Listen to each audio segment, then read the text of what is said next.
Welcome to the Deep Dive, your shortcut to being well-informed.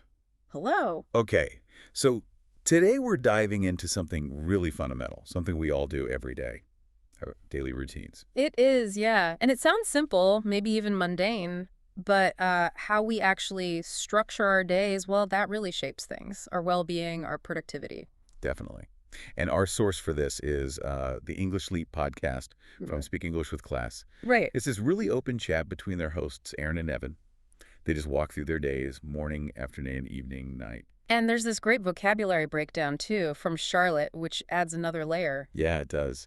So our mission today, we want to kind of unpack all that. Go beyond just listening to their schedule. Exactly. Pull out the key ideas, the wisdom in there. And show how maybe even tiny habits, things you barely notice, can make a big difference. Prepare for some aha moments about your own day, hopefully. I think so. Where do we start? Mornings? Let's do it. Okay, mornings. Our source jumps right in, and what's immediately striking is, well, the difference. Yeah, it's right there from the get-go, isn't it? Totally. You've got one host, the student, waking around 7, admits to staring at the ceiling for a bit first. We've all been there. Ha, yeah. And then the other, the customer support professional, up at 6:30 a.m., calls it a quick and clear routine. So straight away, it tells you there's no single right way. It's personal. Right. But, and this is where it gets interesting, despite those differences, they share some really basic, common habits. Like what? Well, one makes a point of having a big glass of water. Says his brain doesn't even work without it.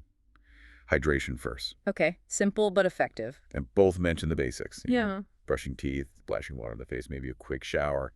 Just waking up the body. Standard stuff, but it grounds the routine. And breakfast. How do they handle that?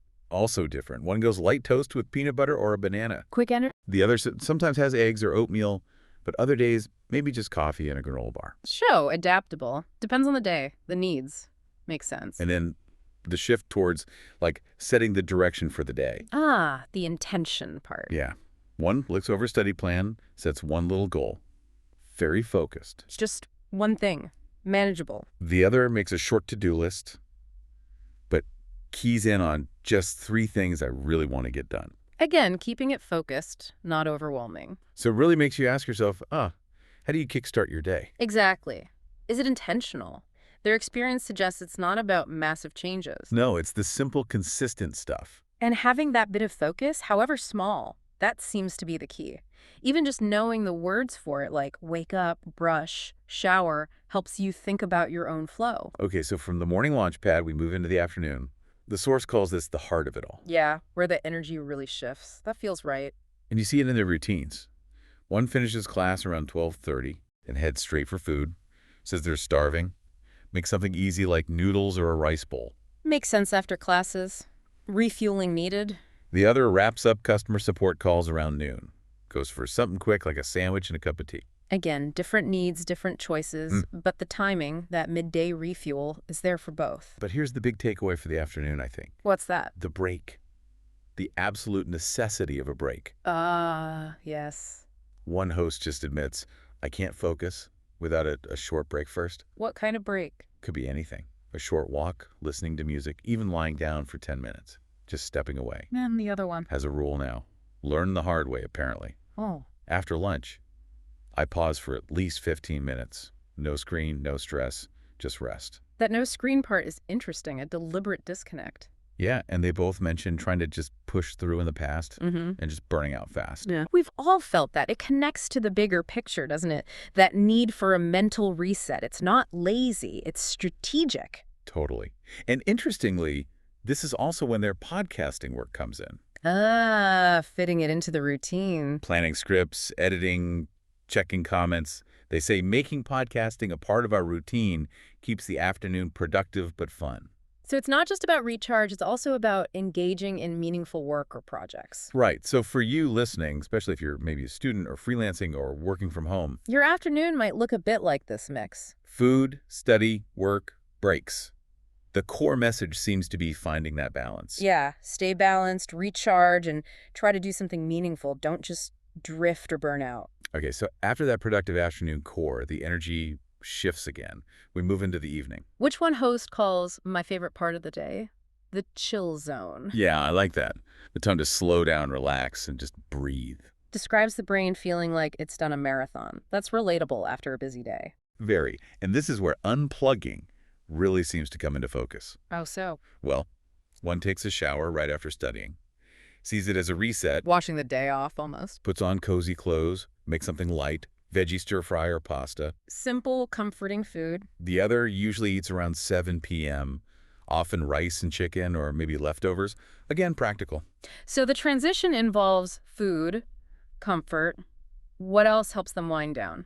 This is where it gets quite diverse, but very intentional. Okay. One takes a short walk, just to clear their head. Movement, fresh air. Good idea. The other has more of a specific ritual, Ooh, like what? lighting a scented candle, making green tea, and opening a book, even if it's just 10 minutes. Creating sensory cues for relaxation. Candle, tea, book.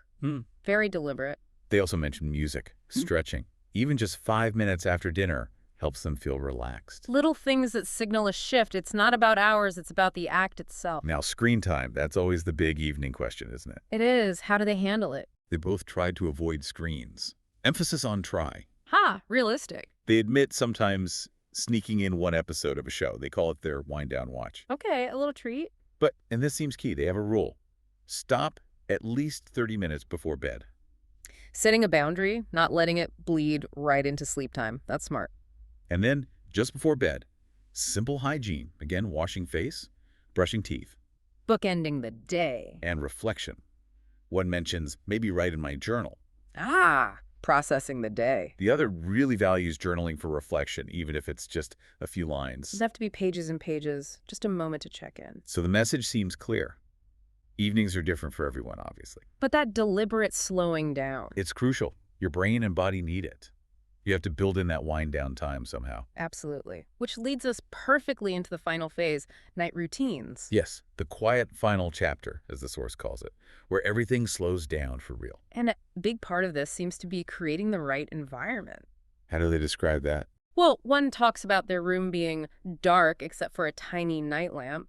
Creates this feeling like their world shrinks into this little calm space. Nice image. Yeah. Cozy and contained. And they both really emphasize stopping the planning, the checking, let it go for the day. Easier said than done sometimes? True, but one host actually keeps their phone on the other side of the room. Physically removing the temptation. Out of reach, out of mind. It's a deliberate strategy. Okay, so the environment is set.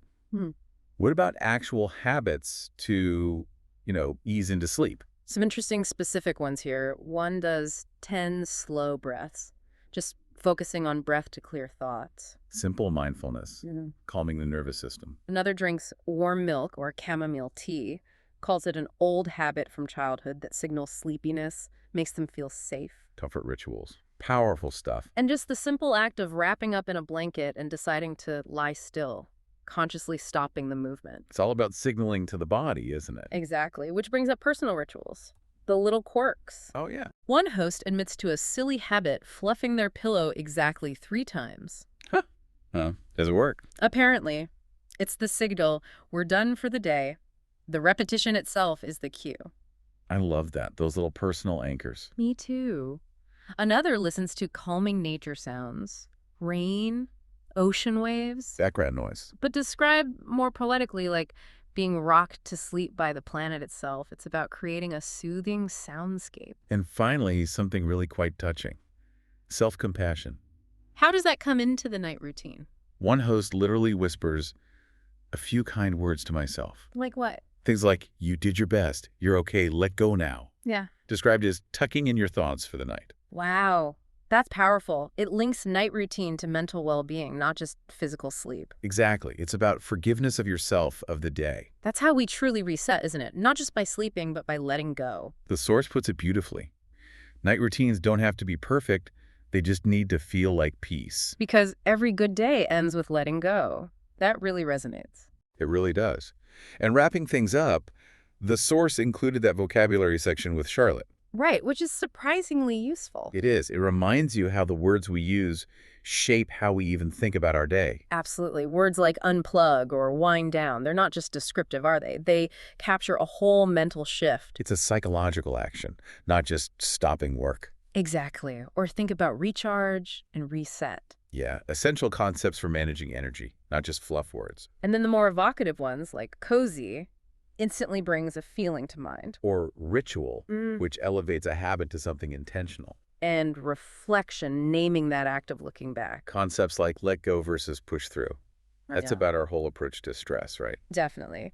Even the everyday words like leftovers or freelancer or being starving or deciding to sneak in an episode. They all paint a picture of real life. Language mirroring reality.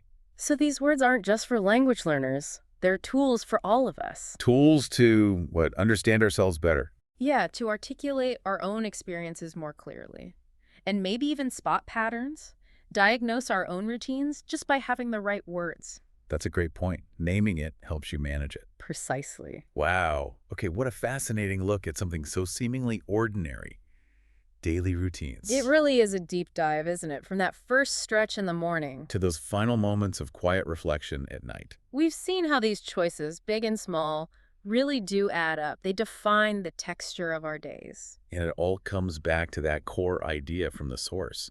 The way you spend your day, it shapes your life. It's not just a saying. The details, the habits, those moments you build in for calm or focus, they compound. They matter. So let's leave our listener with something to think about. Okay. The source really hit home with that idea. Every good day ends with letting go. Mm-hmm. A powerful concept. So maybe consider this. Yeah. What's one specific thing, maybe a thought, a task you did finish, a worry, just one thing you could consciously choose to let go of tonight? As part of your wind down. Yeah. To actively create that quiet space, that mental reset for tomorrow. That's a great challenge. Because that small intentional act of release Could be the very thing that anchors your evening ritual. and transforms how you rest, how you prepare for what's next. That's the real potential we unlock when we understand our routines. It's about living more intentionally,